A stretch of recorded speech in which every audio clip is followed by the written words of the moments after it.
चलते आज गोटे सुंदर कहानी कहूँ जितवा कि हारिबा जब सी निर्धारित करगला सी कर आम कि तो चलते नमस्कार जय जगन्नाथ मुझे स्वागत करुच्ची मो चैनल को।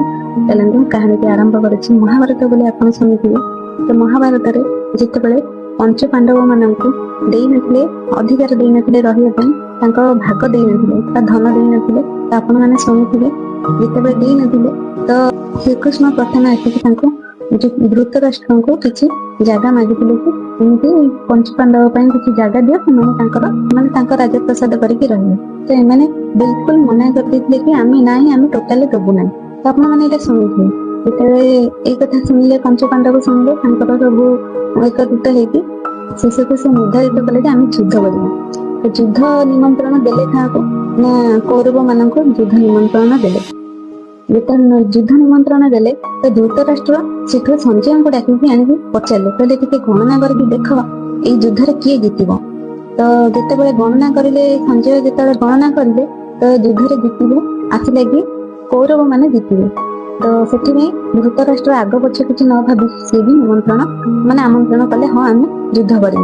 तो युद्ध चलला एमती प्रथम द्वितीय 3 दिन पर्यंत युद्ध चलला। तो कौरव मानकर विनाश घटिबार लगिला एमती बहुत आहत हेले मृत्युवरण करें भाई भितर भी मृत्युवरण करें जानी 100 भाई। तो से पुणी आउ थे से संजय को डाकिकी मन सन्देह आसला तो से आउ थे संजय को डाकिकी कहले कि आउ थे गणना कर। तो से गणना पुणी गणना करके देखिले जे कौरव मानकर युद्ध जीतबार आसला गणना अनुसार आसला। तो धृतराष्ट्र आ किसी न भाविकी से रहिले। तो पुणी एमती युद्ध चलला माने शेष समय आड़क आसीगलानी मैंने कौरव मानकर पूरा विनाश हो सारानी आउ सैन्य अल्प अच्छा आ भाई मान भर बहुत अल्प भाई अच्छा। तो पुणी आउ थे जिते संजय कथा शुणिकी सही पारे मैंने पुत्र जी 100 पुत्रु सब पुत्र मरीगले आ 4-5 जन पुत्र थे। तो ये सही पारे जिते सही पारे से पुणी आउ थे संजय को डाकिकी पचारे कहले एथर टे भल भाव गणना करके देख को किए से जीतब ये युद्ध किए से जीतब। तो यही जिते गणना कले से देखिले जे पुणी कौरव मानकर जीतवा आसुची। तो सेते बेले संजय माने अनुभव करके संजय भाविले जे मु ए गणना चलाऊनी ए गणना स्वयं सृष्टिकर्ता चलाउछंती मो हाथ रे गणना किछि नहीं। से अवश्य धृतराष्ट्र किछि कहलेनी से निजे जानिगले निजे ए जो गणना मु करूनी ए गणना गोटी किए आउ जने के चलाउजी।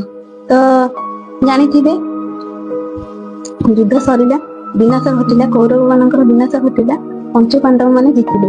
एथर युद्ध हारिबा जीतिबारे किछि प्रश्न उठुना एठी उठुची धर्म अधर्म कथा जे धर्म रे थिबो से निश्चित भाव रे जीतिबो। तो से युद्ध जीतिबार खेल सी चलेबे माने जे सृष्टिकर्ता सी चलेबे। आमे भाबिबानी आम पाखरे बहुत बड़ अछि जेहेतु धृतराष्ट्रंकर बहुत माने सैन्य गण थे सबकि जी महान महान गुरु थे से भावी नहीं हाँ आम जीतबू किंतु युद्ध भी गणना कला बेले भी जीतवा गला से भावी नियंतु यदि सृष्टिकर्ता सी यदि गोटी चलेबे तो आम कौन कर आम विषय किए आमको हैरान करेंगे आम सहित किए खेलिए खेलिबा लोक तो सी खेल आम कौन कर।